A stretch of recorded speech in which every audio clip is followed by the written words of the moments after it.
gouvernement parle de 421 ou 425. Sur base de quoi nous allons les croire? Et s'il y a les doubles, qui c'est? Le plus simple que nous demandons aujourd'hui, c'est quoi? Procéder à l'exhumation des corps. Qu'on sorte ces corps-là, qu'on les identifie par l'ADN, et comme ça, on saura vraiment exactement plus ou moins le nombre de gens qui sont ensevelis. Et pour faire ce travail, il y a des organismes internationaux compétents, experts en la matière. On les appelle, qu'ils viennent, parce que le gouvernement dit qu'il n'a rien à se reprocher.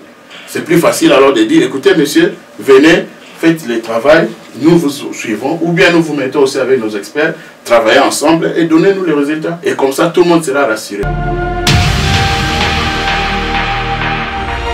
Le problème du Congo, d'abord, c'est la refondation de l'État. L'État est en faillite. Parce que c'est quoi l'État? L'État, c'est la sécurité, c'est l'armée, la police. L'État, c'est la justice, une vraie justice. Et l'État, c'est l'administration publique. Ces choses-là, aujourd'hui, au Congo, n'existent pas. Vous allez dans n'importe quelle administration au Congo, à Kinshasa, à Lubumbashi, dans n'importe quelle ville, vous allez voir et vous allez rigoler. Nous, quand moi, deux fois, je vais souvent au pays, mais je regarde des choses, je me demande, est-ce que je suis seul à voir ça ou bien tout le monde est en train de voir la même chose? Mais c'est devenu banal, c'est devenu normal. La corruption a atteint un niveau qu'on ne peut même pas imaginer. Vous avez choisi Vital Kamerhe. Pourquoi vous avez choisi l'UNC de Vital Kamerhe qu'on reproche d'être soit burundais, rwandais ou autre? Michel Moto, on vous souhaite. Oui, merci beaucoup. Vous savez, cette question, bon, c'est vrai que c'est la première fois qu'on la pose à une interview. Je fais plusieurs émissions, vous ne m'avez pas encore posé ça. C'est le micro du pasteur. Voilà, merci pasteur. Ça me donne une occasion de répondre à beaucoup d'amis, des connaissances, qui me posent des fois cette question, même sur Facebook ou bien en privé et tout. Kamerhe n'arrive pas à démontrer aux Congolais son grand-père, son grand-père, sa généalogie. Ah, ben, généalogie. Papa et grand-père, juste grand-père. Pasteur Bobo, vous savez savez... Tu as fait des enquêtes? Vous savez, c'est ça que j'allais dire ça aussi. D'abord, ce qu'il y a, c'est que il ne faut pas se tromper. Je ne pense pas que moi, je connais les Bangala mieux que les Bangala eux-mêmes. Je ne pense pas que je veux dire que je connais les gens de Mbujimayi mieux qu'eux-mêmes. Il faut être humble. Tu connais ton grand-père? Oui, bien sûr. Et qui vous a dit que Kamerhe ne connaît pas son grand-père? Vraiment. Ça, c'est des choses qui font rire. On le suit. Pourquoi ça nous fait rire? Ça nous fait rire parce que nous voyons qu'il y a des spécialistes, d'autres qui n'ont jamais... On dit juste grand-père. Oui, mais ils sont des spécialistes. Ils sont des spécialistes dans les dossiers de nationalité déjà. Mais la question que vous, la presse, vous deviez leur poser, parce que vous savez, même en matière de justice, c'est le plaignant, c'est l'accusateur qui apporte la preuve. Si moi je vous accuse, vous, de m'avoir volé, je dois démontrer que vous m'avez volé. Je ne peux pas dire des choses en l'air et vous laisser à vous de vous défendre. Ça ne se passe pas comme ça. Selon vous, c'est monsieur. Nous attendons depuis qu'ils ont commencé. Le nom du grand-père. Non, qu'il apporte la preuve que ce type, parce que le problème c'est quoi? Il ne faut pas tourner autour. La question c'est que les gars là, ils disent que Kamerhe n'est pas congolais. C'est ça. Maintenant, depuis qu'ils ont commencé à dire ça, je veux que les Congolais qui me suivent comprennent et se posent aussi la question. Depuis que ces gens disent ça, qui est passé devant vous avec une preuve? Voilà la preuve, Kamerhe n'est pas congolais. Qui? Ils ont des services à Soura, à Maï, à Nikolo, à Mapata. Qui a sorti un minimum de preuves? Mais nous ne pouvons pas aller aux élections parce qu'on a l'argent. On va aux élections lorsqu'elles sont bien organisées, lorsqu'elles sont crédibles. Les fichiers électoraux, il était prévu. Parce que les calendriers, j'allais oublier. Les calendriers qu'on nous a proposés, de 1,155 milliard pour 7 scrutins en 13 mois, avaient aussi un fichier à côté, qu'on appelait les contraintes. 23 contraintes. Ça veut dire que si les 23 ne sont pas réalisés, les élections ne seront pas bonnes. Dans les 23, 18 dépendent du gouvernement et 5 du Parlement. Au moment où nous parlons, on a lancé l'appel pour que la population ou les candidats des partis aillent retirer les fiches comme candidats au provincial. Mais les 23 contraintes, nous attendons de savoir, ont-elles été résolues? Sinon, comment vont se tenir les élections alors que les contraintes n'ont pas été résolues? Maintenant, parce que nous avons dit qu'il n'y a pas de dialogue. Maintenant qu'il y a eu des morts, vous venez pour dire allons dialoguer. Quelle était la position de l'IDPS au lendemain des élections, alors que c'était le moment où on parlait du dialogue? C'est comme ça que le président Kamera a rappelé. Il n'a pas dit quelque chose de nouveau. Il a juste rappelé. Si vous voulez, vous pouvez faire une petite recherche, vous allez retrouver ça. Que le président de l'IDPS, qui est un politicien comme lui, a dit que je ne peux pas dialoguer avec Kabila qui ment comme il respire. Et d'ailleurs, arrêtez-les, minotez, ramenez-les moi ici. Qui n'a pas entendu ces paroles? Aujourd'hui, on fait semblant comme si c'est Kamera qui refusait le dialogue. Qui a refusé le dialogue lorsqu'on a parlé de dialogue? Si nous tous nous étions ensemble en ce moment-là, peut-être qu'il y aurait eu le vrai dialogue. On s'est retrouvés seuls. Mais maintenant que le peuple s'est pris en charge, parce que le président Tshisekedi nous avait appelé, nous, peuple, à nous prendre en charge. Le peuple s'est pris en charge. Le peuple est sorti. Vous voulez encore le ramener, n'a pas ma bébé, pour après dire encore on va au dialogue.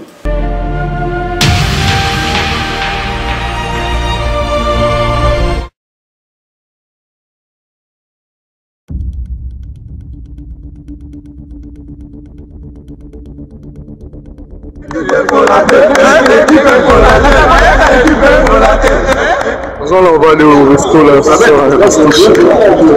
t'inquiète pas.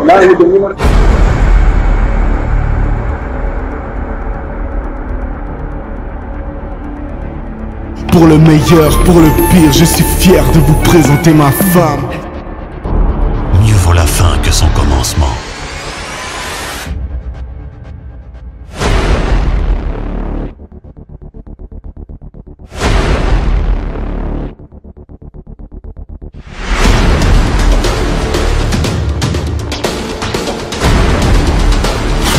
Quand il était entre les deux, je vais t'encadrer. Mais je te fixe les limites. La mauvaise nouvelle. Romano Daking. C'était quand même la plus conséquence. Cette force. Mais waouh. Et donc j'ai fait aimer Roma. Cette attitude, j'ai vu.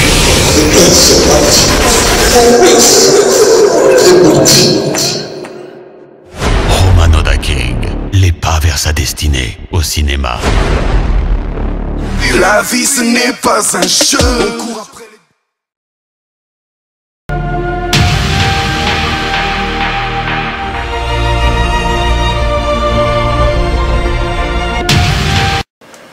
Chers téléspectateurs du micro du Pasteur Bobo, partout où vous êtes à travers le monde, nous vous disons bonjour ou bonsoir, ça dépend de l'heure à laquelle vous nous regardez. 2015, comme on vous a promis, ça va bouger au niveau de notre pays, la République démocratique du Congo, car le Congo tend vers des élections.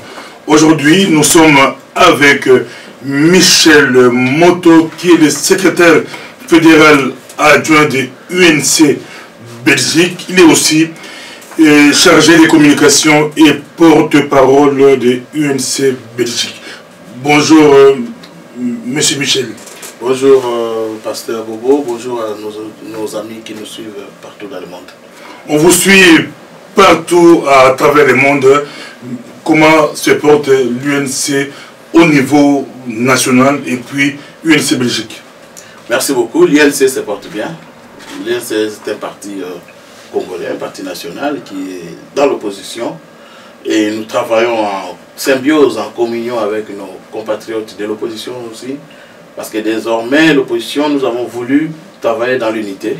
Et c'est comme ça que tout ce que nous faisons aujourd'hui à Kinshasa, nous le faisons ensemble. Et donc voilà aussi l'occasion pour moi de saluer tous nos compatriotes des différentes forces politiques de l'opposition et de la société civile avec qui nous nous battons pour l'alternance démocratique en République démocratique du Congo. On va parler avec vous. Michel Moto est très connu en Belgique, même dans les milieux, soit des combattants, milieux politiques. On vous voit de temps à autre intervenir dans des conférences. Mais qu'est-ce qui se passe? Vous êtes bien intégré dans les milieux politiques en Belgique, qui sont des combattants. Mais votre président, Vital Kamerhe, pour commencer directement, Vital Kamerhe, lui, c'est toujours en catimini. C'est difficile de voir Vital Kamerhe par les mêmes personnes qui vous reçoivent, vous, Michel Moto. Ils vous acceptent, mais quand c'est Vital Kamerhe, c'est vraiment... ça frôle l'émeute. Bon, je n'irai pas jusque-là. Il n'y a pas encore eu d'émeute en Belgique, en tout cas. à ma connaissance. Mais bon, vous savez, l'honorable Vital Kamerhe, le président de l'INC, n'est pas n'importe qui. Michel Moto est un petit activiste, hein, donc tout avoir combattant des rues. Et donc, ceux qui me connaissent savent mon parcours, savent ce que j'ai déjà fait dans le combat. Et donc, c'est normal. Et aussi, c'est des amis avec qui on se connaît depuis des années. Vous savez, ça fait au moins 12-13 ans que moi je suis dans le combat. Et donc, c'est normal que j'ai un parcours ici. Mais si je vais en France, peut-être qu'on ne me connaît pas. Donc, ça n'a rien à voir. Par contre, le président Vital Kamerhe, c'est une personnalité nationale. C'est un leader national qui a été candidat au présidentiel, qui est arrivé 3e, qui a un parti qui a presque 20 députés, et qui aujourd'hui, un parti qui compte parmi les 4 partis congolais implantés à travers la République. Ça, c'est une étude qui veut le démontrer. On a l'IDPS, le PPRD, le MLC et l'UNC. Et donc, ce n'est pas n'importe qui, et moi, je ne voudrais même pas qu'on réfléchisse dans ce sens, de faire une comparaison là-dedans. Seulement, si vous voulez parler des gens qui n'ont pas encore compris son combat, ou bien les messages de l'INC que nous portons, oui, nous travaillons. Le président a été de passage ici récemment. Il n'y a pas eu de meute. Il a été reçu par la communauté. En cachette? Il n'y a pas eu de cachette. Il a rasé les murs? Non, non, pas du tout. Il a fait son agenda tel que prévu. Il est passé au Parlement européen, c'était connu. Nous, au niveau de la presse, c'était difficile d'avoir Vital Kamerhe. Par contre, Martin Fayulu et les autres, c'était facile de les avoir. Non, au niveau de la presse, ce qu'il y a, c'est que vous devez comprendre que dans la vie, il y a un temps pour s'aimer, il y a un temps pour récolter. Vital Kamerhe ne peut pas venir et commencer à parler parce qu'il a envie de parler. Certes, il a des choses à dire, mais cette mission qu'il est venu faire ne nécessitait peut-être pas qu'il s'exprime. Il venait d'être agressé aux États-Unis. Il n'a pas été agressé. N'a pas été agressé. Il venait d'être donc. Il y a des compatriotes qui ont pris la parole. Une de l'information. Oui, vous savez, c'est des choses auxquelles nous devrions nous habituer. Jusqu'ici, ça choque encore les gens, mais nous devrions nous habituer. Il n'y a même pas une semaine, le commissaire européen a été agressé, le président de la Banque européenne. Il a été agressé pendant son discours. Une dame est sortie et montée sur sa table quasiment. Si ça devait arriver à un politicien congolais, est-ce que ça devenait un problème? Non, c'est des choses qui arrivent en politique. Nous, on en rit parce que ça n'empêche rien. Comme je l'ai dit, la conférence de Washington a eu lieu du début jusqu'à la fin. Il y a eu cette entrelude de 2 ou 3 minutes. Ils sont partis. Mais la conférence a continué et la mission a été réalisée. Donc, c'est des choses qui arrivent en politique et nous n'en faisons pas un problème. Et d'ailleurs, nous encourageons la liberté d'expression parce que le président Kamerhe a toujours dit, lui, demain, s'il est aux affaires, s'il est chef de ce pays, chef de l'État, il encouragera toujours qu'il y ait une opposition. Il ne faut pas chercher à ce que tout le monde soit d'accord avec vous. C'est ça la dictature. Nous sommes là, on va vraiment parler, interview, vérité. Ici, c'est le micro de Pasteur Obo. On a beaucoup de questions que les gens se posent.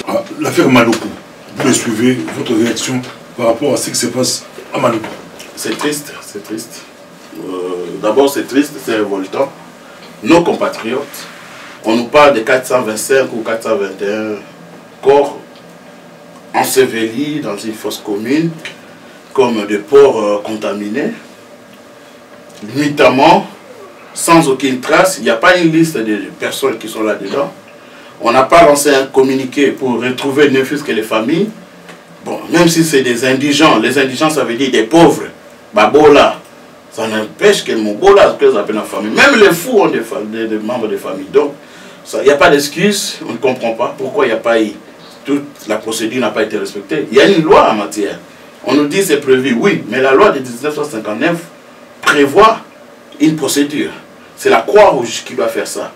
Assisté par un représentant de la mairie, assisté par un représentant du ministère de la Santé publique. Et cela se fait un jour, devant l'opinion publique.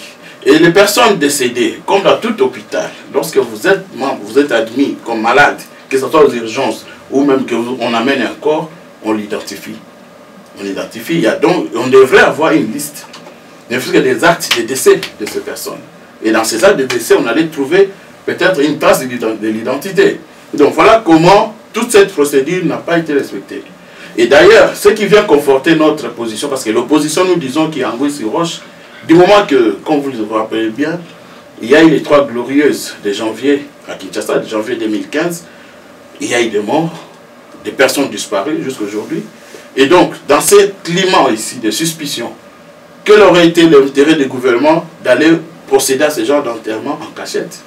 Pourquoi n'aurait-il pas été plus facile d'amener maintenant la presse, d'amener l'opinion publique et dire voilà, ici il y a des indigents, il y a des pauvres, on va les enterrer tel jour, venez assister. Ou même lancer un communiqué que ceux qui ont perdu des membres de famille qui sont pauvres, venez, peut-être vous allez les identifier. Donc ça s'est fait en catimini. Et d'ailleurs maintenant, le maire de la ville de Kinshasa, M. André Kimbuta, pour ne pas les citer, qu'est-ce qu'il a fait? D'abord il rentre à Kinshasa, il présente des excuses. Banakin, si j'étais là, on n'allait pas le faire comme ça. Donc il reconnaît déjà que ce n'est pas bien. Ensuite, il organise maintenant ses propres enterrements qui ont eu lieu, je crois, hier ou avant-hier. Et là, on met maintenant des cercueils par corps, une tombe par corps, et on fait l'enterrement selon nos rites, selon notre tradition, selon la bienséance, selon la dignité humaine. Alors la question c'est de savoir pourquoi on ne l'a pas fait pour les soi-disant 425 corps. Monsieur le Moto, les gens se posent aussi des questions par rapport à vous, l'opposition. Pourquoi pas, après les événements que vous appelez les glorieuses, là, 19, 20, 21, où il y a eu beaucoup de morts, beaucoup de disparus selon l'opposition, pourquoi l'opposition n'avait pas fait appel aux familles? Vous avez attendu l'affaire Maluku pour bomber la tosse. Non, l'opposition avait lancé l'appel. On avait lancé l'appel. Si vous suivez des archives, quasiment tous les leaders de l'opposition ont demandé aux gens qui ont des proches, au lendemain des actions de janvier. Nous avons déjà demandé aux populations de venir signaler les disparitions. Parce que nous avions déjà commencé à dénoncer les disparitions. Tous les leaders de l'opposition ont dénoncé les disparitions des membres du parti qui ont été enlevés. Nous avons des membres de l'INC qui ont disparu. Nous avions dénoncé. Nous avons demandé aux gens aussi qui ont des connaissances ou des proches, des parents, qui ont perdu, dont ils ont perdu des traces au lendemain de ces événements, de venir signaler. Mais seulement, vous savez, des fois la population est peinante. Et donc, maintenant qu'il y a eu cette affaire, on a encore relancé. Et déjà, il y a des gens qui ont commencé à signaler. Au siège de l'INC, oui, nous avons plus de 16, ou je crois aujourd'hui, ce matin, on a 16 ou 17 familles qui sont venues dire qu'il y a des personnes disparues. À l'incident du président Martin Fayoulou, il y a encore une dizaine de personnes aussi qui sont allées présenter. Et aussi dans d'autres partis, parce que tous les partis d'opposition, nous avons ouvert au siège un bureau pour recueillir toutes ces doléances, toutes ces informations. Et donc voilà, nous sommes en deuil. Nous avons planté donc l'Ingala, l'Andetocha, l'Indala, Anakoué, Ponamatanga. Nous l'avons fait au niveau de l'opposition jusqu'au moment où nous aurons recueilli le maximum de données. Alors nous pourrons alors présenter un dossier vraiment bâti et complet. Maintenant, que faire? Maintenant, qu'est-ce que nous demandons? C'est ce que même l'opinion nationale et internationale demande, que la vérité soit faite, que la justice soit faite, qu'on nous dise qui a fait qui a fait quoi, qu'on nous dise qui est dans cette fosse commune. Le gouvernement parle de 421 corps ou 425. Sur base de quoi nous allons les croire? Et s'il y a les doubles, qui c'est?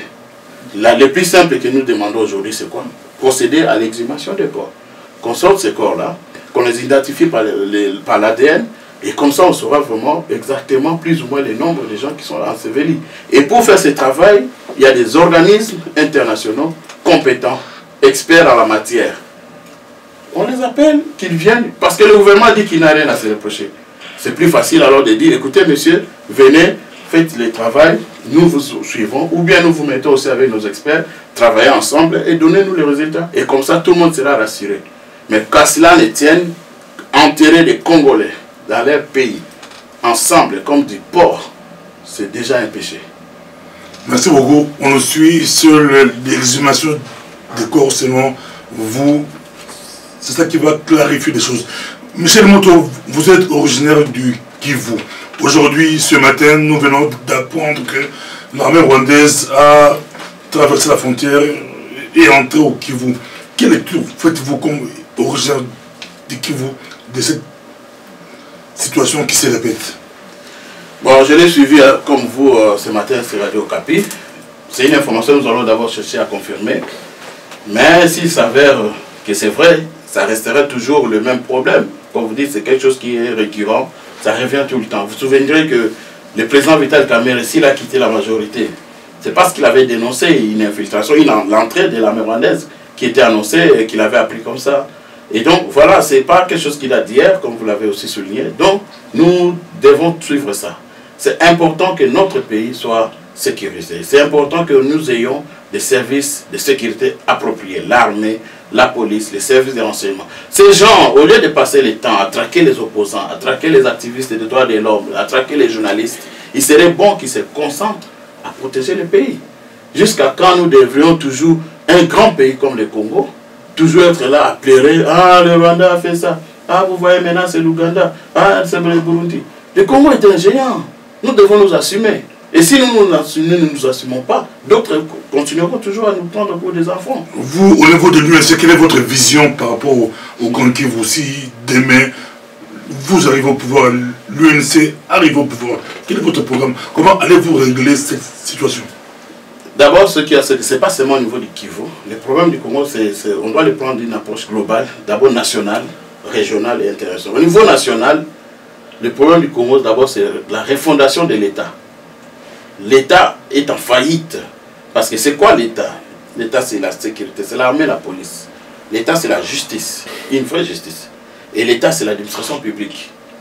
Ces choses-là, aujourd'hui, au Congo, n'existent pas. Vous allez dans n'importe quelle administration au Congo, à Kinshasa, à Lubumbashi, dans n'importe quelle ville, vous allez voir et vous allez rigoler. Nous, quand moi, deux fois, je vais souvent au pays, mais je regarde des choses, je me demande, est-ce que je suis seul à voir ça ou bien tout le monde est en train de voir la même chose? Mais c'est devenu banal, c'est devenu normal. La corruption a atteint un niveau qu'on ne peut même pas imaginer. Les services de sécurité, je viens d'en parler. Nous avons besoin d'une armée républicaine. Une armée où les gens s'engagent parce qu'ils comprennent que leur service, c'est de défendre la nation, c'est de protéger l'intégrité territoriale. Et aussi, en tas de paix, de participer au développement. La même chose pour la justice. Un pays sans justice, on ne peut pas se développer. Comment on peut parler de modernité là où il n'y a pas de justice? Un investisseur étranger qui arrive à Kinshasa, il est choqué. Dès l'aéroport, on commence à vous demander l'argent. Vous entrez dans les pays, vous traversez les pays, partout où vous allez passer, vous devez laisser l'argent. Et à votre sortie, vous laisserez aussi l'argent. Donc c'est ça. Et puis, la sécurité juridique. Comment investir dans un pays où demain quelqu'un peut venir, plein de tracasseries administratives, et un jour un autre peut venir vous dire que désormais les gars le commis en rail. Voilà. Même nous, les nationaux, nous avons difficile à... Si je parlais du Kivu, le Rwanda c'est un petit pays. Je vais arriver maintenant au niveau pays avec une grande démographie. Le Rwanda ne peut pas vivre sans le Kivu. Et si vous arrivez au pouvoir... Mais c'est ça, je vais maintenant arriver parce que je vais démontrer d'abord la faillite de l'État. Il faut restaurer l'État. Quand nous aurons restauré notre armée, notre police, nos services d'ordre et de renseignement, quand nous aurons une justice sûre, équitable, qui va dire les droits, et puis une administration publique qui assure la gestion quotidienne de l'État. On a vu en Belgique, ils ont passé un an sans gouvernement, mais il y avait l'administration. Et si vous allez à la commune, vous n'allez rien sentir de différent. Tout se fait comme s'il y a un premier ministre, mais ils sont restés un an sans gouvernement. C'est ça l'administration publique. C'est ça le socle de la nation. Et nous n'avons plus ça. Et donc au niveau du Kivu, ça se ressent encore très fort. Comme c'est une frontière problématique. Vous arrivez à la frontière, l'administration est foutue. La frontière est poreuse parce que la sécurité est en faillite. Voilà. La justice n'existe pas parce que tout le monde est corrompu.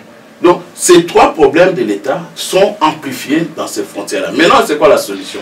Restaurer l'État. Une fois que nous avons restauré notre État, nous avons une armée digne, une armée républicaine formée par des gens compétents. Pensez-vous vraiment, comme vous dites, que le Rwanda est un petit pays? Pensez-vous que ce pays, son gouvernement, viendrait encore faire ce qu'il veut chez nous? Parce qu'ici, nous ne parlons pas du peuple rwandais, nous parlons du gouvernement rwandais. Donc, c'est tout juste que la faillite est de notre côté. Si nous nous restaurons, nous redevenons un pays digne et respectueux, nous serons respectés. Et c'est ça le travail que nous devons faire. Merci beaucoup. On le suit. Michel Monto, comme je l'ai dit tout à l'heure là, très apprécié, tu peux aller dans n'importe quelle réunion de combattants ici en Belgique, on va vous recevoir sans problème. On peut même vous donner la parole. Mais pourquoi vous avez choisi Vital Kamerhe? Pourquoi vous avez choisi l'UNC de Vital Kamerhe qu'on reproche d'être soit burundais, rwandais ou autre? Michel Moto, on vous suit. Oui, merci beaucoup. Vous savez, cette question, bon, c'est vrai que c'est la première fois qu'on la pose à une interview. Je fais plusieurs émissions, vous ne m'avez pas encore posé ça. C'est des micros du pasteur. Voilà, merci pasteur. Ça me donne une occasion de répondre à beaucoup d'amis, des connaissances, qui me posent des fois cette question, même sur Facebook ou bien en privé et tout. Moi, je me suis engagé en politique par principe. Je voulais participer au changement dans mon pays. Lorsque je suis arrivé en Belgique comme étudiant, j'ai étudié, j'observais, mais je suivais toujours la situation de mon pays. Et il y a eu des changements avec l'arrivée de la FDL. Nous avons suivi la situation. Et lorsqu'il y a eu aussi les changements maintenant dans l'AFDEL même, c'est-à-dire que le président Mouzé Kabila est décédé, remplacé par Joseph Kabila, officiellement son fils, on était là, on suivait, et ça a commencé à m'intriguer. D'abord, je me suis dit, mais qu'est-ce qui s'est passé dans ce pays? Un chef d'État fait 2-3 jours, il meurt, et puis c'est son fils qui arrive. Ça a commencé, j'étais jeune, fougueux, rebelle, ça a créé quelque chose en moi. À côté de ça, il y a la situation chez nous à l'Est. Avant de venir ici, moi j'ai vécu le génocide du Rwanda. Et puis je suis venu ici. Maintenant, la situation est venue dans notre pays. C'est chez nous maintenant qu'on a vu des tueries, des massacres de Makobola, des Kasika, des Mwenga, des femmes enterrées vivantes, des cerfs décapités. J'ai des membres de ma famille décapités, assassinés. Des villageois ont fui le village, tous sont dans la ville. Mon village est déserté. Donc, ces problèmes sécuritaires nous touchent dans notre chair. Et d'ici, nous avons commencé avec des amis à réfléchir sur cette situation. C'est comme ça que j'ai intégré. Dans ces moments-là, de 98 à 2003, c'était l'occupation dans le Kivu. Et donc j'ai intégré la résistance. La résistance était menée par les Maïmaï. C'est comme ça que j'ai commencé à militer pour les Maïmaï. À partir d'ici, qu'est-ce que je pouvais faire? Je ne peux pas prendre des armes. J'ai commencé à écrire et à parler, à expliquer les combats des Maïmaï qui étaient diabolisés ici. Parce qu'on ne comprenait pas c'était qui ces jeunes-là, habillés bizarrement et qui chantaient et qui se battaient. Alors nous avons fait ce travail de pédagogie dans l'opinion nationale et internationale. On a fait des conférences, des interviews, on a été rencontrer des gens pour faire passer les messages des Maïmaï. Et c'est ainsi que lorsqu'il y a eu les 1+4, la délégation des Maïmaï qui avait participé à Sun City et à Pretoria aux négociations m'a contacté pour me nommer représentant ici. Donc j'ai assumé ce rôle avec un bureau ici et nous avons travaillé. Il y a eu les 1+4, ils sont entrés au gouvernement. On m'a demandé de les rejoindre, j'ai dit non. Moi, pour le moment, je ne me vois pas dans ce gouvernement. Moi, je préfère rester ici, mais continuer le même travail. Durant tous les 1+4, j'étais encore ici, j'ai continué le travail. On est arrivé aux élections de 2006. Au niveau de l'entité Maïmaï, il y a eu des embrouilles. Les ambitions politiques, mauvaise vision, mauvaise compréhension. La stratégie aussi de l'autre camp. Les Maïmaï ont été divisés, séparés. Chacun est parti dans tous les sens. Vous savez ce qui s'est passé. Et moi, je me suis retiré. Parce que j'ai compris que politiquement, le mouvement n'était pas fort. Bien qu'il ait pu engranger des victoires militaires ou bien stratégiques, sur le plan politique, le mouvement n'était pas fort. Et comme j'ai fait des études de relations internationales, analyse des conflits, donc je suis analyste politique de formation, donc je me suis retiré pour faire mes analyses. C'est comme ça que j'ai publié des articles qui sont publiés ici ou bien au Congo, sur la situation toujours de la région, et plus particulièrement les Grands Lacs. Donc je suis cette situation de très près et voilà comment dans cette position l'INC m'a trouvé. Lorsque l'INC est arrivé ici en Belgique, j'ai appris. Je n'ai pas été membre de l'INC au début. Tu n'as pas vérifié sur l'identité des Camérés. J'ai été contacté par des amis de l'INC. Vous pouvez vérifier au moins si c'était Caméré. C'est ce que je dis. On m'a contacté déjà pour entrer à l'INC dès l'installation. Je dis non. Moi j'étais de l'opposition et de l'opposition dure.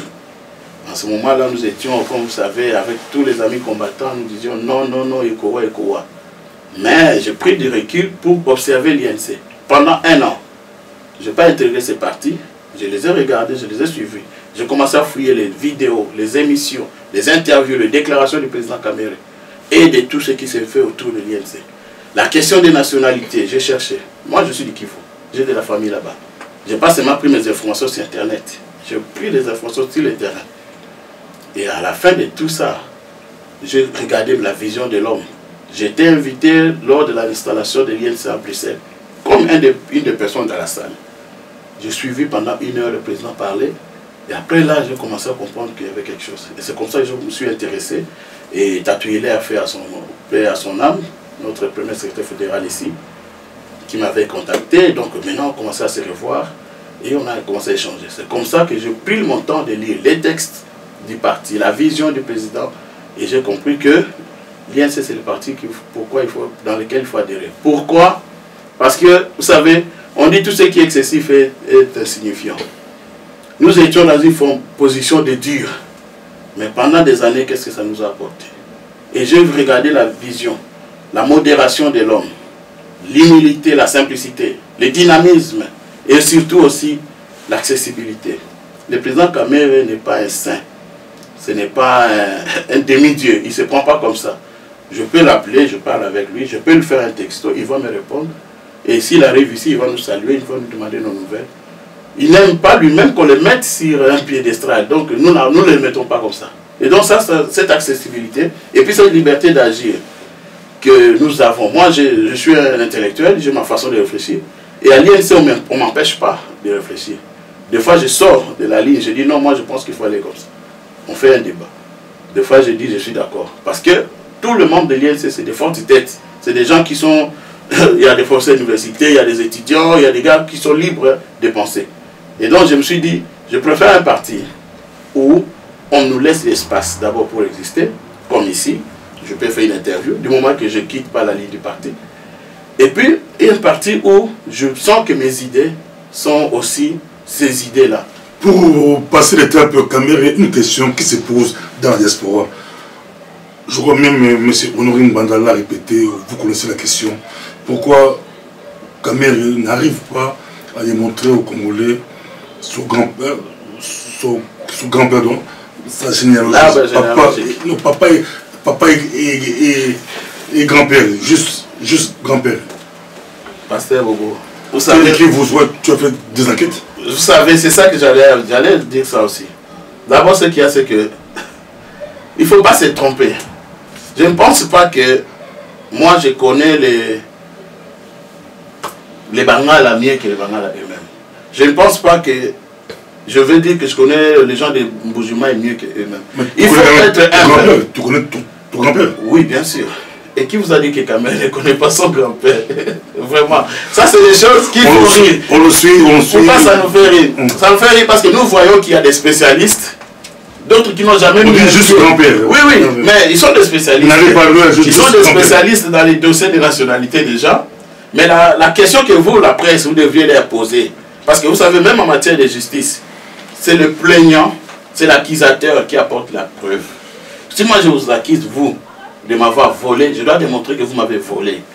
Je ne peux pas dire des choses en l'air et vous laisser à vous de vous défendre. Ça ne se passe pas comme ça. Selon vous, c'est M. Nous attendons, depuis qu'ils ont commencé. Le nom du grand-père. Non, qu'il apporte la preuve que ce type, parce que le problème c'est quoi? Il ne faut pas tourner autour. La question c'est que les gars là, ils disent que Kamere n'est pas congolais. C'est ça. Maintenant, depuis qu'ils ont commencé à dire ça, je veux que les Congolais qui me suivent comprennent et se posent aussi la question. Depuis que ces gens disent ça, qui est passé devant vous avec une preuve? Voilà la preuve, Kamere n'est pas congolais. Qui? Ils ont des services à Soura, à Maï, à Nicolo, à Mapata. Qui a sorti un minimum de preuves? Maintenant, la preuve, c'est quoi? C'est parler. Parler et ça suffit. Par contre, l'autre que vous accusez, tous les éléments attestent le contraire. Tous les éléments attestent le contraire. Je viens de vous parler de la situation du Kivu. Nous, les Kivusiens, parce que moi je suis Kivusien, on a un problème avec la frontière du Rwanda. Kamere, notre président de l'INC, il a quitté le PPRD, la majorité, lorsque l'armée rwandaise a été annoncée pour rentrer chez nous. Pourquoi il a posé cet acte? Il sait très bien qu'aujourd'hui, avec tout ce que nous avons vécu avec nos voisins, tout ça c'est des conneries. Je dis, qui a apporté un petit élément de preuve? Lorsque vous recevez quelqu'un, papa... Un autre peut facilement s'opposer à l'entrée de l'armée Tutsi au Congo. Journaliste. Vous êtes journaliste, n'est-ce pas? J'espère. Maintenant, quand vous recevez quelqu'un qui porte ce genre d'accusation, demandez-lui seulement un début de preuve. On a dit son papa est mort, on l'a enterré à Kigali. C'est faux. Son père est mort, on l'a enterré au cimetière de la Gombe. Il y a des témoins qui ont été au deuil et qui ont vu. Et la tombe est là. On dit sa sœur a épousé le président José Makila à Kigali. C'est là-bas qu'il y a eu la dot ou le mariage. José Makila a fait une vidéo, il a dit c'est faux. Mariage photo na vidéo, le mariage na eza. Est-ce que tout ce qu'ils disent là, est-ce qu'ils passent après pour vous dire excusez-nous, on a menti? Ils disent un truc, quand on démontre que ce n'est pas ça, ils passent à autre chose. Mais d'abord ça, est-ce qu'ils ont dit mais à culpa tokosa kube tokosa maki? On a parlé des diplômes. Lorsque le diplôme est sorti, tout le monde a dit ah si son diplôme il n'y a pas, il y a Vital Kamere parce que c'est un étranger. Mais lorsqu'on a vu que c'est si le diplôme il n'y a pas Vital est-ce que quelqu'un s'est excusé chez vous en disant non, papa, Bobo, en tout cas, tout ça là qui est non. Maintenant, on passe à autre chose. Puisque le diplôme a été prouvé, on dit maintenant arbre généalogique. Dites-moi la valeur administrative d'un diplôme d'État officiel et la valeur administrative d'un arbre généalogique. Et moi, je peux écrire ici tout de suite pour toi. Qui connaît les parents ou les grands-parents, l'arrière des Kamere? Si Kamere prend un papier et il dit Kingerongozo, Munganga, tu vas vérifier où? Tu vas vérifier où? Le diplôme est facile à vérifier. Je connais mon grand-papa. Oui, mais toi, tu vas vérifier la famille de Kamere où? Les gens connaissent. Non. Toi, tu vas vérifier les grands-pères, l'arrière-grand-père de Kamere. Comment? C'est la démagogie. Si on va dans votre village, on va Michel Moto, les gens connaissent. Ah, donc vous nous acceptez quand même les villages. Parce qu'on ne lui accepte même pas les villages. Tu vois? Donc c'est pour dire simplement que c'est de la démagogie. Les gens sont en plein sophisme, les gens sont en train de lancer la population sur les fausses pistes. Il faut retrouver que le diplôme est plus important que l'arbre généalogique. Non, le diplôme est plus important parce que le diplôme est un document administratif. Ça veut dire que dans cette année, il n'a pas été le seul à être diplômé. C'est ce que je veux dire. Laissez-moi expliquer. J'ai eu mon diplôme ici, des témoins, mais je ne suis pas belge. Non, mais je n'ai pas dit que tu es belge. J'ai dit par rapport juste au problème. À la problématique du prénom. Non, on a parlé des prénoms sur le diplôme. Lorsqu'il a produit son diplôme, on a quand même contesté ses diplômes. Mais il y a d'autres diplômés de la même promotion que lui qui ont aussi montré le même diplôme. Signé le même jour, un dimanche là. Maintenant, c'est facile. Comme tu as dit, maintenant c'est l'arbre généalogique. Donc le diplôme était facile à vérifier, mais on n'a pas compris. Mais l'arbre généalogique, on va vérifier comment. Et pourtant, ça c'est plus facile à faire. Parce que moi, comme je l'ai dit, je peux prendre 2 minutes, on coupe la caméra. Dans ça, l'arbre généalogique, il y a ma famille. On va vérifier ça. C'est facile à vérifier. Difficile et facile à écrire, mais c'est faux. C'est aussi facile à vérifier. La meilleure façon de vérifier la nationalité, d'abord, c'est d'abord de se baser sur la Constitution. Qu'est-ce que dit la Constitution sur la nationalité? Parce qu'il faut être clair. Le Congo est un pays où il y a une constitution, il y a une loi sur la nationalité. On vérifie. Est-ce que vous êtes conforme, Papa Bobo, il est conforme à la constitution congolaise? Oui ou non? De deux, on va sur les terrains, n'importe lesquels. Si tu dis tu es de Bandundu, il n'y a pas de problème, allons-y. On va avec toi, montre-nous chez toi. Et on demande à tes voisins, on demande au grand-père, on demande au chef coutumier, on demande à tout le monde. C'est ça l'enquête sociologique. De quelle enquête sociologique on va parler ici à Bruxelles? Allez à Walungu, allez dire que Kamere n'est pas rwandais, on verra si vous reviendrez ici. Il n'est pas congolais, allez-y pour voir si vous reviendrez. Parce que c'est des choses inconcevables. Nous qui avons souffert des problèmes avec la frontière rwandaise, nous ne pouvons pas comprendre que vous insultiez des gens de la Nous aimerions bien un jour que la génération de ses parents ou de ses grands-parents puissent parler, parce qu'eux, ils savent beaucoup sur Kamere. Parlons élection, Michel Moto, parlons élection. Est-ce que l'UNC pourrait être votre parti est prêt pour aller aux élections? Apparemment, au Congo, les politiciens sont des champions des dribbles. Vous avez réclamé le calendrier global à Malmalou, il l'a fait. Maintenant, vous refusez. Est-ce que vous avez de l'argent? C'est un bon. Bon, on a demandé le calendrier global. Pourquoi? Parce qu'il fallait avant tout éviter la stratégie de glissement des mandats que le pouvoir cherche, et il n'a pas encore renoncé. Parce qu'on donnait un calendrier partiel et donc on ne savait pas. Finalement... Donc vous avez piégé? Non, pas piégé. Nous avons exigé parce qu'il fallait être clair. C'est constitutionnel. Finalement, qu'est-ce qu'il y a eu? Suite aux pressions, à la démonstration populaire de janvier, le gouvernement a eu peur, a reculé et rapidement on a publié un calendrier global au lendemain de ces actions. Mais seulement le calendrier, nous l'avons salué. Il est global, merci. Ça nous global, c'est-à-dire on voit où ça commence et ça inclut le présidentiel. C'était ça vraiment la question. Un calendrier dans lequel on trouve le présidentiel. Mais après, quand on prend le calendrier, qu'est-ce qu'on voit? En 13 mois, on prévoit d'organiser 7 scrutins au Congo, sans infrastructure, sans moyens. Un budget de 1,145 milliard de dollars. Savoir que le budget national, c'est dans les 4 millions. Maintenant, pour les élections, 1 milliard et quelques. Et calculant ça, on voit que c'est une élection tous les 2 ou tous les 3 mois. Une élection, quand elle a eu lieu, il faut prendre au moins 1 an de contentieux. On a vu en 2011. contentieux, oh, recours sur recours, l'autre pour recours, l'autre fait recours. Maintenant, dans les 2 mois, est-ce qu'on aura résolu ces contentieux? Mais on passe déjà aux autres critères. Est-ce qu'on aura résolu les contentieux? On passe, vous voyez un peu l'accumulation, qu'est-ce que ça peut faire comme bombe, comme explosion. Donc ce n'était pas un calendrier réaliste. Nous avons accepté qu'il est global, il comprend tous les trucs, mais ce n'est pas réaliste. Et pour ne pas rester dans cette position de critiquer sans proposer, que nous n'acceptons pas, à l'INC nous faisons la politique autrement, nous encourageons l'opposition entière à faire des propositions. Et donc l'opposition réunie, nous avons fait une proposition d'un calendrier modifié qui avait été lu par le président Joseph Onengakoy à son siège de FONIS.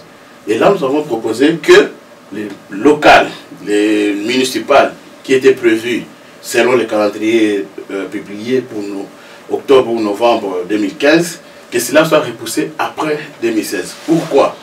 Ce sont les plus coûteuses, les plus difficiles et celles qu'on n'a jamais fait. Donc on n'a pas l'expérience pour faire ça. Ça va demander 1000 et quelques circonscriptions. Ça va demander des moyens énormes pour faire ça. 5 millions de bulletins. Donc c'est quelque chose qu'on n'a pas idée. Déjà les législatives avec 165 bureaux circonscriptions, on voit ce que ça a donné. Maintenant vous voulez nous faire des élections à la va-vite avec 1 millier de bureaux de centres de circonscription. Donc c'est des choses qu'on a trouvées bizarres. Pourquoi cette précipitation? On nous dit qu'il fallait le faire parce qu'on ne l'a jamais fait. Oui, mais pourquoi on ne l'a jamais fait? Et pourquoi maintenant? Au moment où il nous reste moins de 2 ans. Pourquoi ne pas nous concentrer sur les élections constitutionnelles, c'est-à-dire ceux qui sont prévues dans la Constitution? L'opposition peut être, est-ce que celui de l'opposition globale, est-ce que l'opposition est prête? C'est l'UNC. L'opposition, l'argent c'est le peuple congolais. Nous fonctionnons par les systèmes de cotisation, des dons, de membres qui ont un peu de moyens. L'opposition, l'argent n'est pas le problème. L'opposition est responsable. Je vous ai dit, nous sommes 4 pays, 4 partis qui sont des partis nationaux. Donc 3 qui sont de l'opposition. Un seul du pouvoir. Donc nous sommes responsables. Mais nous ne pouvons pas aller aux élections parce qu'on a l'argent. On va aux élections lorsqu'elles sont bien organisées, lorsqu'elles sont crédibles. Les fichiers électoraux, il était prévu. Parce que les calendriers, j'allais oublier. Les calendriers qu'on nous a proposés de 1,155 milliard pour 7 scrutins en 13 mois, avait aussi un fichier à côté qu'on appelait les contraintes. 23 contraintes. Ça veut dire que si les 23 ne sont pas réalisés, les élections ne seront pas bonnes. Dans les 23, 18 dépendent du gouvernement et 5 du Parlement. Au moment où nous parlons, on a lancé l'appel pour que la population ou les candidats des partis aillent retirer les fiches comme candidats au provincial. Mais les 23 contraintes, nous attendons de savoir, ont-elles été résolues? Sinon, comment vont se tenir les élections alors que les contraintes n'ont pas été résolues? La campagne électorale 2015-2016 sera vraiment rude. On a vu l'UNC attaquer, décider où Matef Kamer. Maintenant, on voit Kamer attaquer Tshisekedi ou Amolumba. Ça sera dur. Hein? On a vu Kamer s'attaquer, être dur avec le dialogue de... Oui, on va parler du dialogue, mais je voudrais revenir, vous avez dit que vous avez vu Kamer attaquer Fayoulou, ça je ne me rappelle pas. Je ne sais pas, vous avez vu ça où, donnez-moi un peu plus d'éléments, mais Kamer n'a jamais attaqué Fayoulou. Mais selon votre déclaration de votre parti, c'était l'attaque des États-Unis, c'était clair. Non, si vous dénoncez une attaque, c'est vous qui attaquez maintenant. Mais quand vous citez sans vérifier... Non. Vous citez... Regardez la déclaration, il n'a pas été cité le Sidé ni le Fayoulou. Nous avons cité clairement 2 personnes. Une personne parmi les 4 qui étaient de la Pareco, une personne qui était de l'ambassade, proche de l'ambassade, et 2 personnes proches des combattants qui sont proches d'un parti. On n'a jamais cité le nom de quelqu'un. L'INC, le parti officiel que je représente, n'a jamais cité le nom de Fayoulou. Le président Martin Fayoulou, nous travaillons avec lui à Kinshasa. C'est un partenaire de l'INC. Et à moins qu'il vienne nous contredire, nous travaillons ensemble. Je viens de vous dire que hier, l'opposition a fait une déclaration disant notre suspension, la suspension de notre participation au provincial. Ça a été fait au siège de l'ECD. Mais aujourd'hui, par le président Kamer s'oppose farouchement au dialogue proposé par Tshisekedi. Non, une fois de donc plus. Le ton de la campagne électorale est déjà donné. Non, vous savez, de toute façon, nous sommes en politique. Hein, nous sommes, on peut être concurrent, mais on peut être partenaire. L'approche ou la lecture est différente. L'INC ne s'oppose pas au dialogue. Mais quand Kamer dit que ce n'est pas il peut même donner sa main pour oui. La couper, c'est pas Tshisekedi qui propose le dialogue, voilà. Lui c'est l'entourage. Maintenant, quand il dit ça, est-ce que ça veut dire qu'il s'attaque à Tshisekedi ou s'attaque à quelqu'un d'autre? Parce qu'il dit quoi? Il dit, je connais les vieux et je suis sûr que lui n'a pas dit ça. Je suis prêt à donner ma main. Est-ce que c'est ça attaquer les vieux? Michel, on le suit. Le Tshisekedi se devait applaudir. On était avec vous quand Tshisekedi ici à l'hôtel, à Bruxelles, à l'hôtel Plaza, quand Tshisekedi a pris la parole pour 5 minutes, tu étais là présent, vous étiez là, on vous avez présenté, l'UDPS vous a présenté. Tshisekedi avait clairement dit la base voulait le soulèvement et qu'eux voulaient le dialogue. Donc, et puis pour lui l'approche c'était le dialogue. Pourquoi la question du dialogue, c'est que il ne faut pas croire que pas il y a des gens autour de Tshisekedi. Non, ça c'est leur affaire interne. Nous, nous on n'entre pas là. Mais c'est ça que je vais parler. Si vous me laissez parler, je vais expliquer. On vous laisse faire. La question du dialogue, il faut partir d'abord de l'origine. Les dialogues viennent d'où? Les dialogues viennent de l'accord cadre d'Addis Abeba. Les dialogues viennent de la résolution 2098 des Nations Unies. Lorsqu'il y a eu la guerre avec le M23, lorsqu'il y a eu les élections bâclées, pour restaurer la cohésion, la quiétude nationale, on a proposé que la nation se retrouve autour d'une table pour en parler. L'INC a été le premier parti, avec le président Vital Kamerhe, à faire les tours d'Afrique. Il y avait à ses côtés les membres de l'IDPS représentés par Félix Tshisekedi. Ils ont été à Addis Abeba, ils ont été dans certains pays africains pour prôner les dialogues. Mais le problème qui s'est passé, c'est quoi? Nous nous sommes retrouvés plus ou moins seuls à encourager les dialogues. Souvenez-vous que nous avions lancé la plateforme qu'on avait appelée la Convention pour le vrai dialogue, CVD. Martin Fayulu nous a rejoints. Plus tard, nous avons lancé Sauver le Congo, toujours avec Martin Fayulu. Pour dire que l'INC a toujours été pour les dialogues. Mais au lieu du dialogue, qu'est-ce que le pouvoir a organisé? A organisé ce qu'on a appelé les concertations. Ces concertations auxquelles les membres étaient choisis, l'ordre des jours choisi par les pouvoirs, nous avons trouvé qu'il s'agissait plutôt d'un congrès de la majorité peut-être élargie. Et donc nous avons décliné de participer à ça. L'IDPS non plus n'a pas participé, les CID et certains, mais il y a d'autres partis de l'opposition qui ont pris part. Après les concertations, parce que la résolution 2098, c'est le février 2012. Pendant 2 ans, l'INC a battu le pavé en Afrique, au Congo, à l'extérieur, ici en Occident, pour demander les dialogues. Nous avons tout fait.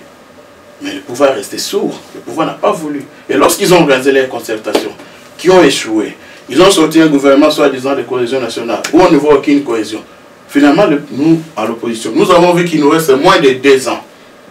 C'est seulement à la fin de l'année, ici, lorsque nous avons fait toute cette analyse, on s'est dit, bon, il n'y a pas de dialogue. Nous avons le dialogue. Il y a on va tricher. Mais nous, on s'humilie, on dit, venez quand même, on va essayer de restaurer la nation.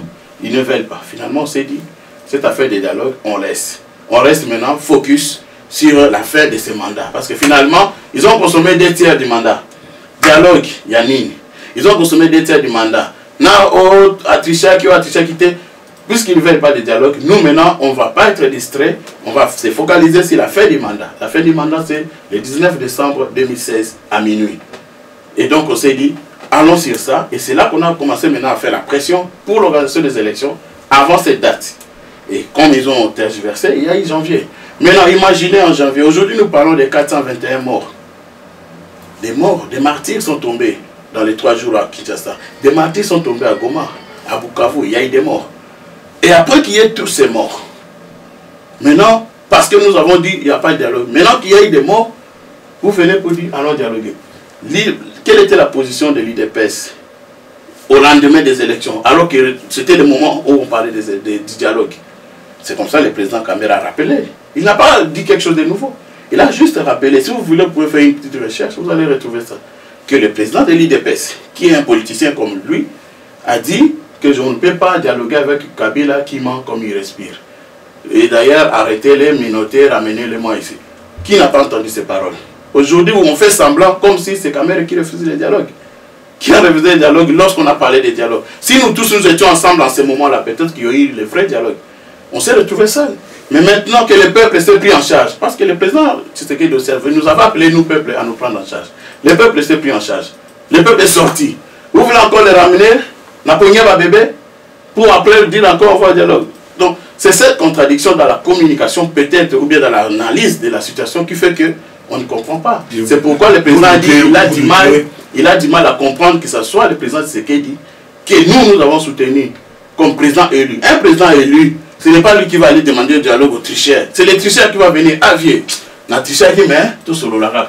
Mais maintenant, c'est vous, l'élu, qui allez faire maintenant les courbettes chez celui-là qui a triché. Ça devient bizarre. On ne croit pas que ce soit le président de l'IDPS. Le docteur Etienne Tshisekedi.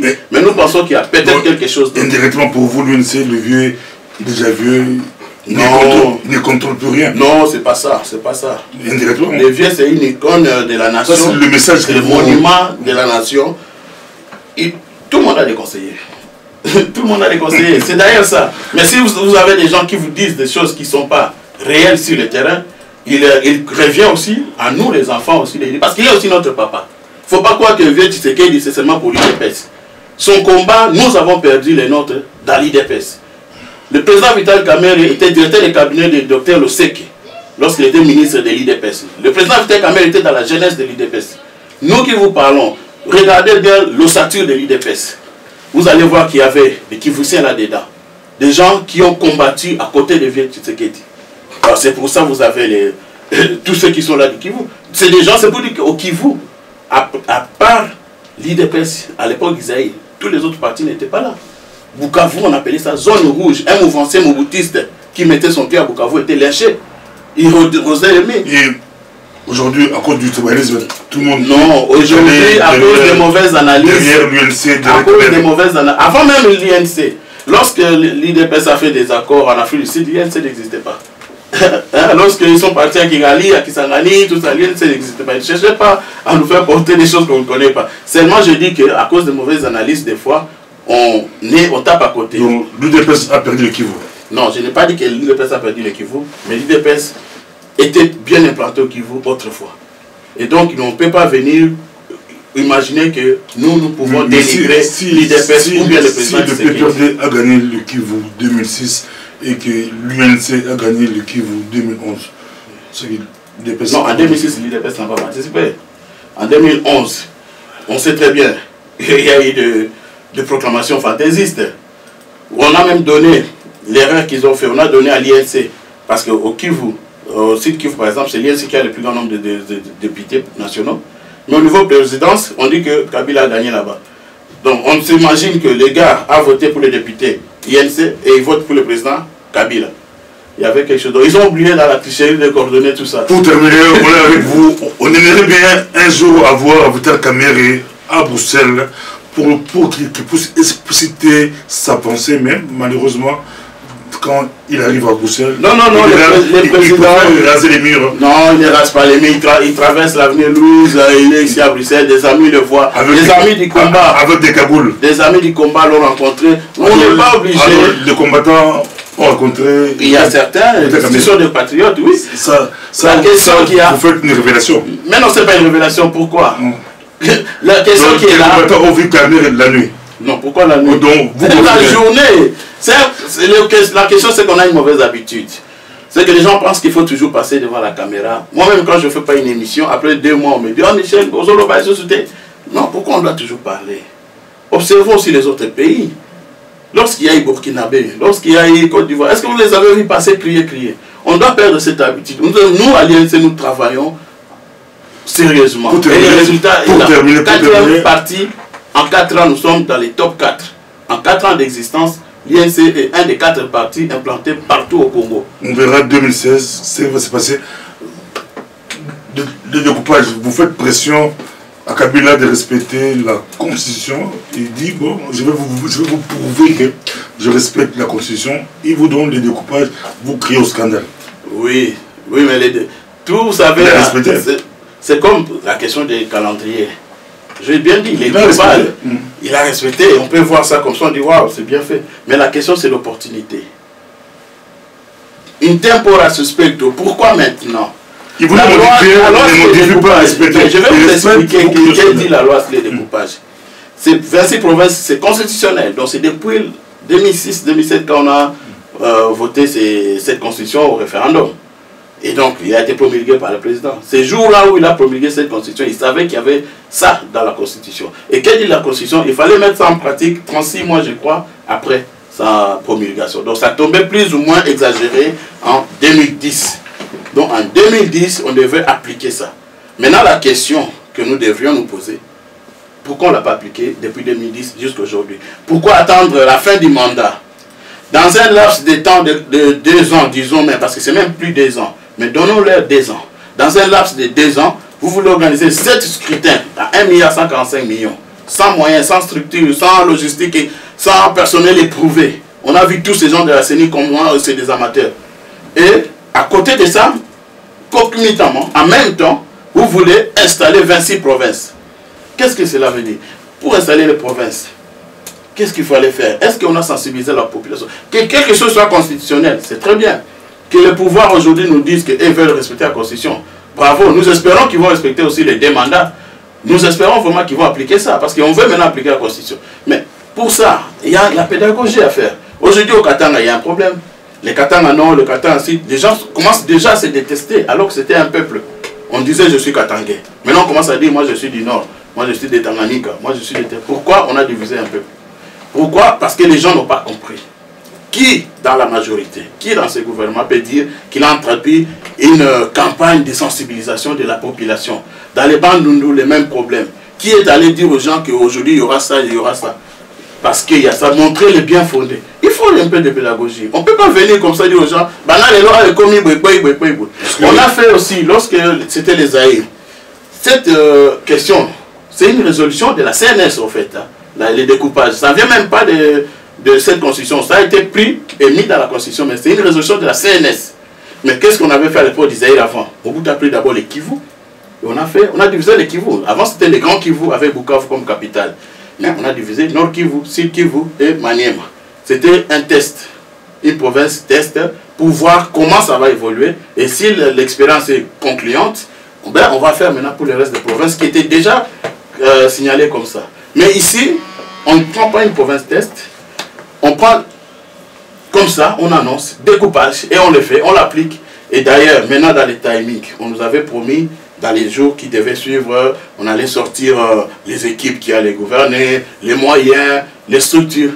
Quel est ce chef-lieu d'une de ces provinces, l'Omami, où va habiter, où va être le siège du gouvernement provincial, parlement provincial, merci beaucoup, les moyens de fonctionnement. Nous parlons de 40% de rétrocession dans la Constitution aussi. Ça aussi, ça devait être respecté. Pourquoi on ne le fait pas? On vous a suivi. Merci beaucoup. Nous sommes presque à la fin. On vous laisse 2 minutes pour convaincre. On vous suit. Qu'est-ce que vous pouvez dire à la diaspora ou à tous les Congolais ou à toutes personnes qui nous suivent partout à travers le monde? 2 minutes. Voilà. Merci beaucoup, La caméra, on vous suit. Pasteur Bobo, pour cette opportunité. Je remercie aussi tous ceux qui ont eu la patience de nous suivre. Vous savez, les débats, si le Congo est toujours un peu animé, mais l'essentiel, c'est le message. Nous sommes un parti républicain responsable et aujourd'hui, nous nous battons pour l'alternative dans ce pays. Et pour ça, nous avons besoin de tout le monde. Nous ne nous battons pas seuls, nous sommes avec l'ensemble des forces de l'opposition et de la société civile et nous luttons pour qu'il y ait alternative, nous luttons pour qu'il y ait respect des délais constitutionnels. Nous avons certes des différences, peut-être dans l'approche, dans la vision. J'ai dit, il y a des gens qui sont très durs. Moi-même, j'ai été un des durs. Il y a des gens qui sont modérés. Être modéré ne fait pas de vous un collabo ni un traître. C'est seulement une approche qu'on prend parce qu'on sait qu'à un moment, une stratégie peut marcher, il ne peut pas marcher. Mais le message du président national, de l'honorable Vital Kamerhe, que nous devons demeurer ensemble, nous devons demeurer vigilants. Comme vous l'avez vu hier, nous avons suspendu notre participation à nous, l'opposition, dans les élections qui vont venir, jusqu'à ce que la CENI nous donne un calendrier consensuel que tout le monde va accepter. Et s'ils ne le font pas, ça ne veut pas dire que nous ferons la chaise vide. Parce qu'on a déjà entendu des gens commencer à dire « Oh, chaise vide ». Non, il y a un délai. C'est à eux de choisir. Nous avons toujours dit, le président Kamerhe a toujours dit que le président Kabila a le choix de savoir comment il veut partir. La question n'est pas de savoir s'il partira ou pas. La question est de savoir comment il veut partir. Il veut partir comme le président du Nigeria, il veut partir comme Gbagbo, il veut partir comme... C'est lui qui choisira. Mais nous, nous avons les dates qui sont là. Novembre 2016, élection présidentielle. Et le 20 décembre, prise de fonction du nouveau chef de l'État élu. Voilà l'essentiel que nous devons rester focalisés. Quant au reste, qu'on vous parle des autres, des choses qui n'ont pas de queue ni de tête, retournez toujours la question qu'on vous apporte un minimum de preuves. Le jour où quelqu'un vous apportera un minimum de preuves, rappelez-moi et moi je vous sortirai aussi mes preuves. Mais on ne peut pas passer le temps pendant que nos compatriotes sont en train de mourir au Congo, de faim, des maladies autrefois éradiquées, et même des balles et même des machettes jetées dans des fosses communes. Nous ici, nous devons continuer à nous amuser sur des questions qui n'ont pas de sens. Il est temps qu'on se reconcentre sur l'essentiel. Si l'essentiel nous intéresse, restons unis et battons-nous pour notre pays. Encore, merci de votre patience. Merci beaucoup. 2015, ça va chauffer. 2015, c'est l'année politique au Congo. Le choc des idées, ça fait jaillir la lumière. Merci beaucoup. Merci à vous encore, pasteur. Bata États-Unis, bata France, bata Belgique, bata Autriche, bata mokili mobimba bolandaka mikwa pasteur boboza kitoko ngape na uti penda Autriche ko nazokende nazozonga Autriche kaka pona mikwa pasteur bobo oye eza elengi sukali